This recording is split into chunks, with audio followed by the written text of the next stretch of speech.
Part 1 अनुशासन की असली शुरुआत। क्या आपने कभी अपने आप से यह सवाल पूछा है, मैं जानता हूं क्या करना सही है, फिर भी मैं वही क्यों नहीं करता? सुबह अलार्म बजता है, आप जानते हैं कि उठना चाहिए, आप जानते हैं कि आज का दिन जिंदगी बदल सकता है, लेकिन उंगली अपने आप स्नूज पर चली जाती है। यहीं से इस किताब की असली कहानी शुरू होती है। हाउ टू बी डिसिप्लिन्ड हमें यह नहीं सिखाती कि जिंदगी को जबरदस्ती कड़ा कैसे बनाया जाए, बल्कि ये दिखाती है कि अनुशासन कोई सजा नहीं बल्कि आजादी का रास्ता है। ज्यादातर लोग अनुशासन शब्द से डरते हैं। उन्हें लगता है अनुशासन मतलब खुशियां छोड़ देना, मजा खत्म कर देना, खुद पर जुल्म करना। लेकिन सच्चाई इससे बिल्कुल उलट है। असल में बिना अनुशासन की जिंदगी ही सबसे बड़ी सजा बन जाती है। जब आप खुद को कंट्रोल नहीं करते तो हालात आपको कंट्रोल करने लगते हैं। ये किताब सबसे पहले यही भ्रम तोड़ती है कि अनुशासन कोई बॉर्न टैलेंट नहीं है, कोई इंसान जन्म से डिसिप्लिन्ड नहीं होता। अनुशासन एक डिसीजन है जो हर दिन हर पल लिया जाता है। लेखक एक बहुत साधारण लेकिन चुभने वाली बात कहता है, आपकी जिंदगी वैसी नहीं है जैसी आप चाहते हैं, क्योंकि आपके डेली एक्शंस वैसे नहीं हैं जैसे होने चाहिए। बड़े सपने सबके होते हैं, अंतर सिर्फ इतना है, कुछ लोग उन सपनों के लिए रोज छोटे छोटे काम करते हैं और कुछ लोग सिर्फ सोचते रहते हैं।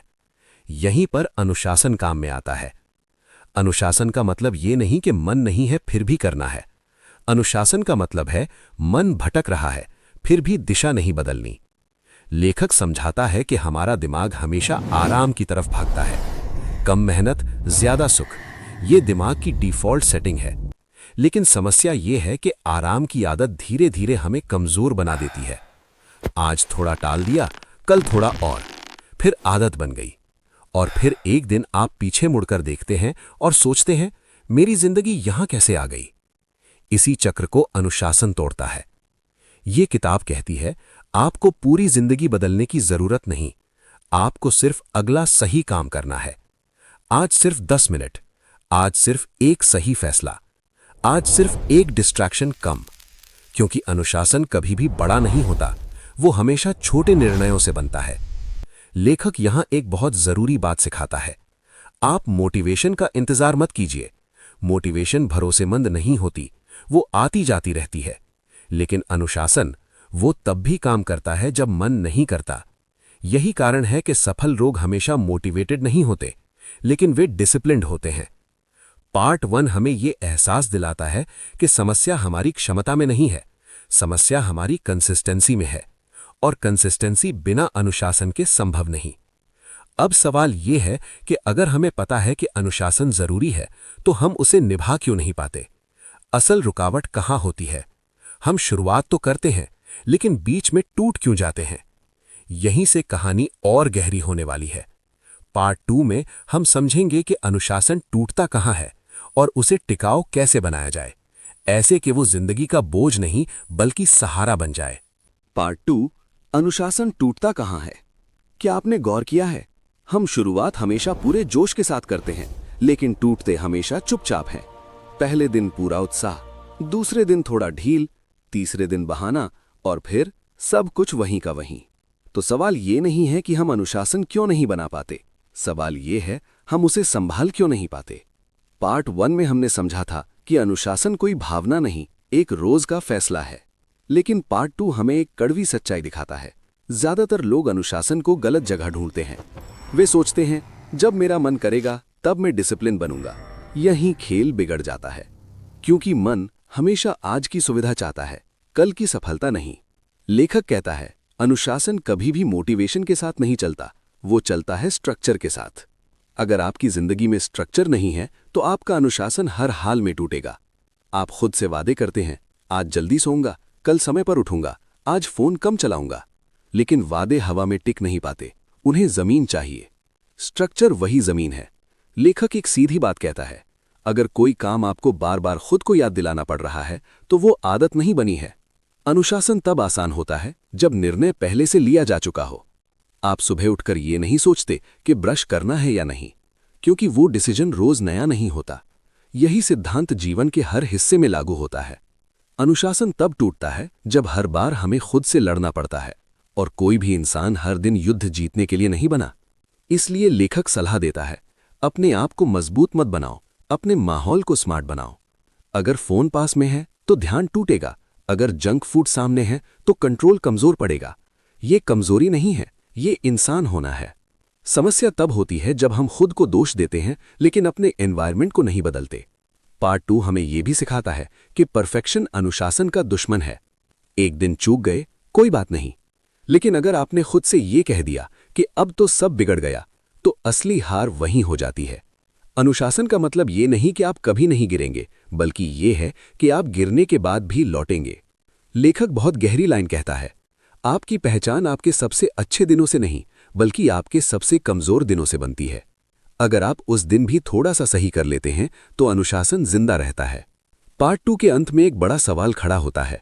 अगर अनुशासन मन से नहीं, स्ट्रक्चर और माहौल से बनता है, तो सही स्ट्रक्चर आखिर कैसा होना चाहिए? और सबसे जरूरी बात, हम ऐसा स्ट्रक्चर कैसे बनाएं जो जिंदगी को जेल न बना दे बल्कि आजाद करे? यहीं से असली बदलाव शुरू होता है।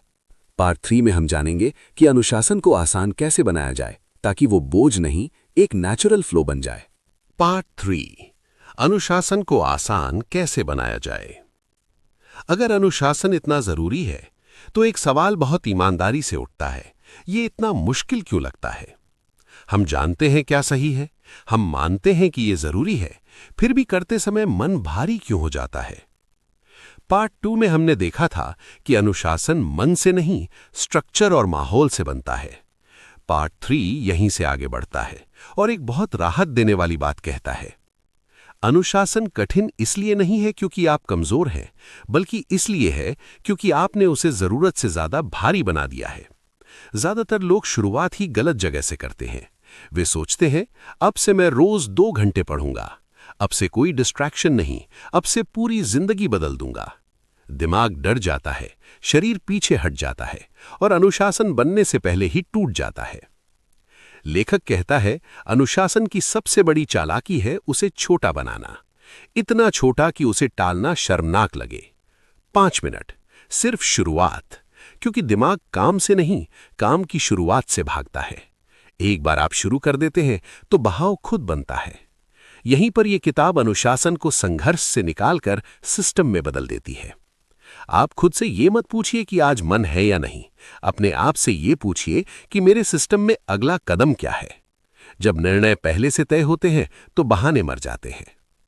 पार्ट 3 ये भी सिखाता है कि अनुशासन का मतलब ये नहीं कि आप खुद को खुशियों से वंचित करें। अगर हर सही काम आपके लिए सजा बन गया तो आप ज्यादा दिन नहीं टिक पाएंगे। अनुशासन तब टिकता है जब उसके साथ थोड़ा सुख जुड़ा हो। काम के बाद संतोष, मेहनत के बाद हल्कापन, खुद पर गर्व। लेखक कहता है, अपने अनुशासन को दुश्मन नहीं, साथी बनाइए।